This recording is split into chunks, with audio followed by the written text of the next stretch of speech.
우리는 우리의 몸이 얼마나 건강한지 시마다 때마다 정기 검진을 합니다. 정기 검진을 마치고 나면 결과가 나오죠.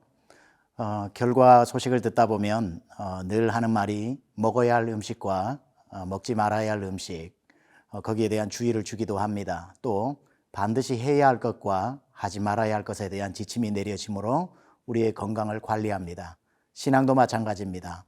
오늘 본문에는 우리가 건강한 신앙을 가지기 위해 무엇을 해야 하고 하지 말아야 할지 자세하게 나와 있습니다. 신명기 23장 15절에서 25절까지 말씀을 함께 묵상하시겠습니다.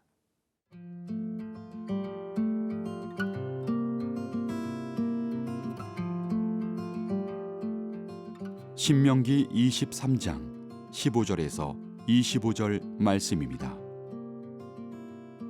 종이 그의 주인을 피하여 내게로 도망하거든 너는 그의 주인에게 돌려주지 말고 그가 내 성읍 중에서 원하는 곳을 택하는 대로 너와 함께 내 가운데 거주하게 하고 그를 압제하지 말지니라. 이스라엘 여자 중에 창기가 있지 못할 것이요 이스라엘 남자 중에 남창이 있지 못할지니 창기가 번 돈과 개 같은 자의 소득은 어떤 서운하는 일로든지 내 하나님 여호와의 전에 가져오지 말라. 이 둘은 다 내 하나님 여호와께 가증한 것임이니라. 내가 형제에게 구워주거든 이자를 받지 말지니 곧 돈의 이자, 식물의 이자, 이자를 낼 만한 모든 것의 이자를 받지 말 것이라. 타국인에게 내가 구워주면 이자를 받아도 되거니와 내 형제에게 구워주거든 이자를 받지 말라. 그리하면 내 하나님 여호와께서 내가 들어가서 차지할 땅에서 내 손으로 하는 범사에 복을 내리시리라. 내 하나님 여호와께 서원하거든 갚기를 더디하지 말라. 내 하나님 여호와께서 반드시 그것을 내게 요구하시리니 더디면 그것이 내게 죄가 될 것이라.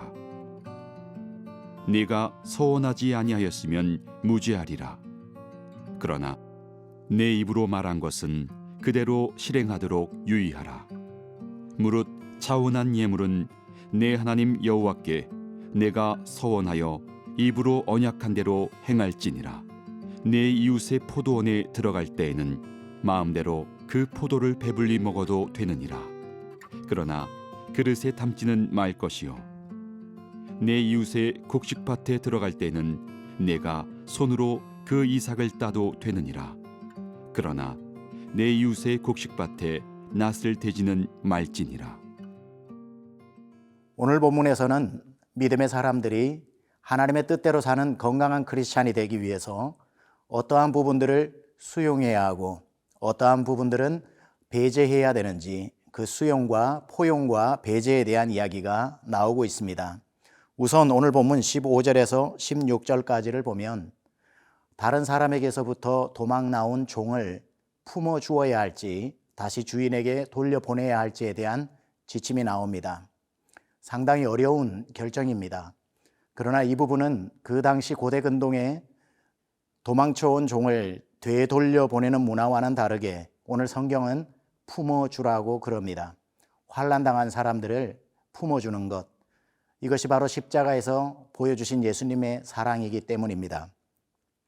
그리고 17절, 18절에 가면 창기에 대한 부분이 나옵니다.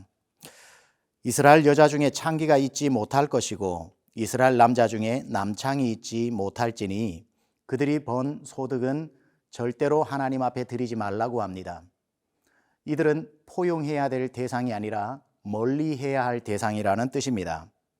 물론 여기에서 말하는 창기는 성적 유희를 즐기기 위한 단순한 목적이 아니라 이 당시 농경 문화에서 바알신 아세라 신에게 제사하는 제의적 필요에 의해서 하는 사람들이기 때문에 그 당시 문화에서는 일반적이라고 볼 수 있습니다.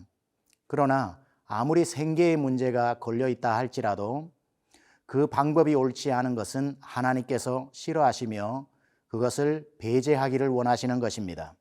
이것이 아무리 농사에 많은 열매를 맺기 위한 제의적으로 필요한 의식이었다 할지라도 여러분, 우리는 크리스찬으로 살아갈 때에 아무리 목적이 선한 곳에 있다 할지라도 그 방법이 잘못되어 있으면 우리는 미련 없이 그 방법과 그 목적도 포기해야 할 것입니다.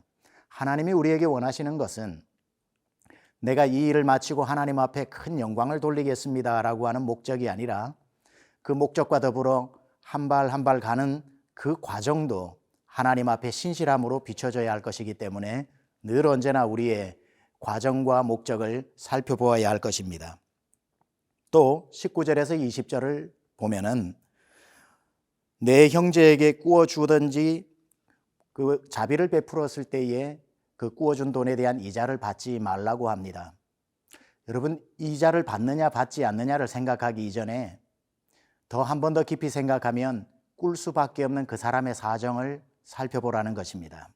너에게 꾸어 주었으니 나에게 이자를 달라고 윽박 지르기 전에 얼마나 그 마음이 힘들고 사정이 어려웠으면 나에게 꿇어왔겠는가라고 하는 그 마음을 살펴 가능하면 이자를 받지 말고 그 아픈 사연까지 품어주라는 말씀입니다. 이제 21절에서 23절에 가면 하나님과 맺은 서원에 대한 부분을 어떻게 해야 되는가? 반드시 지키라고 말씀합니다. 하나님 앞에 이것을 드리겠습니다 약속했으면 아무리 해로울지라도 지켜 하나님께 드리라는 것입니다. 이유가 무엇일까요? 내 욕심이 생겨 이웃에게 선을 베풀지 않을 때에 하나님은 억지로 서원을 갚게 함으로 그 물질을 받아 가난한 사람에게 나누어 주기 위한 하나님의 또 다른 방법입니다. 마지막으로 내 이웃의 포도원에 들어갔을 때에 마음껏 먹게 하라고 그럽니다. 곡식을 따먹게 하라고 그럽니다. 대신 따서 가지 못하게, 그리고 그 낫을 대지 못하게 합니다. 우리에게 있어서 배고픈 자가 우리의 삶으로 들어왔을 때에 넉넉히 공급하는 그러한 포용의 자세를 가지라고 하는 이 말씀, 오늘 말씀 가운데 어떤 것을 포용하고 어떤 것을 배제해야 되는지 이 기준에 대해서 함께 살펴보았습니다.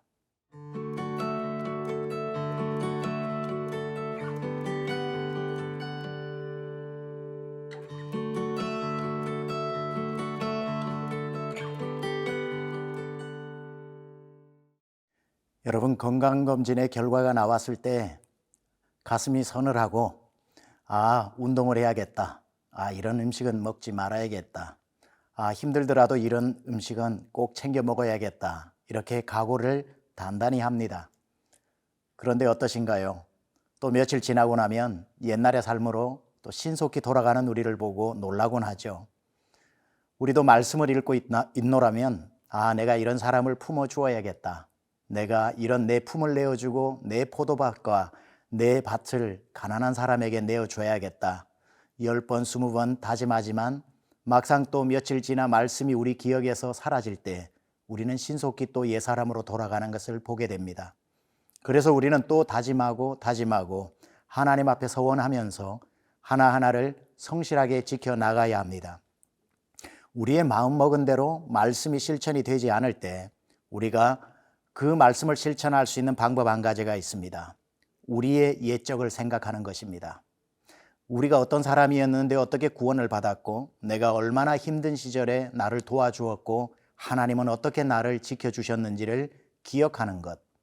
오늘 종이 도망을 왔을 때에 돌려보내지 말라고 한 것은 불과 얼마 전에 애굽에서 종살이를 하던 그들의 삶을 기억해 보라고 주님 말씀하시는 겁니다.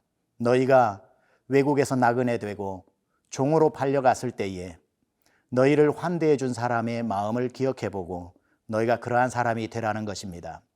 하나님의 말씀은 누구에게 똑같은 방향으로 오는 것이 아니라 때로는 내가 도움을 받을 때도 있고 도움을 줄 때도 있습니다. 동병상련의 마음이라고 해야 할까요? 오헬리가 쓴 소설 중에 강도와 신경통이라는 소설이 있습니다.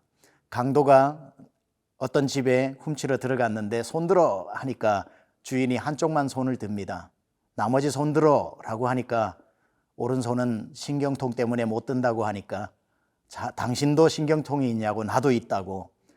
강도는 강도하는 일을 잊어버리고 밤새도록 신경통 이야기하다가 아무것도 훔치지 않고 그 집을 나왔다고 합니다.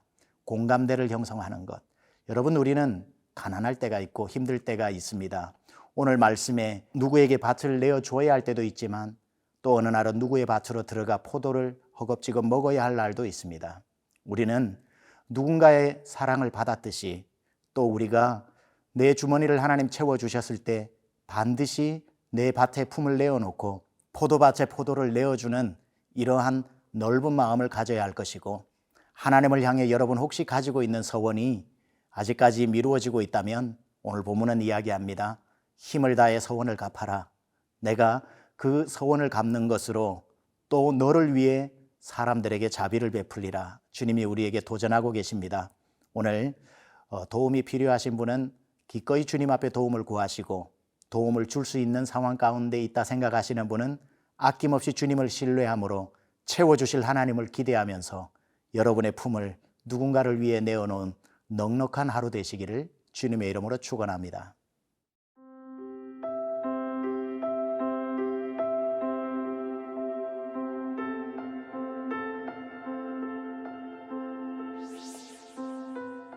하나님 아버지, 우리가 어려웠을 때가 있고 배고팠을 때가 있고 종과 같은 삶을 살 때가 있었을 때 문을 열어주었고 먹을 것을 주었고 밭의 한 켠을 내어주었고 포도밭에 포도를 주었던 사람 때문에 우리가 지금까지 살아왔음을 기억하고, 이제는 우리가 누군가에게 베풀게 하시고 하나님을 향해 맺었던 서원을 신실하게 갚게 하시고, 베풀어도 그 모습을 보신 하나님이 또 넉넉히 채워주실 것을 기대함으로 아낌없이 사람들에게 베푸는 하루를 살게 하여 주옵소서. 예수님의 귀하신 이름으로 기도드려 싸움나이다. 아멘.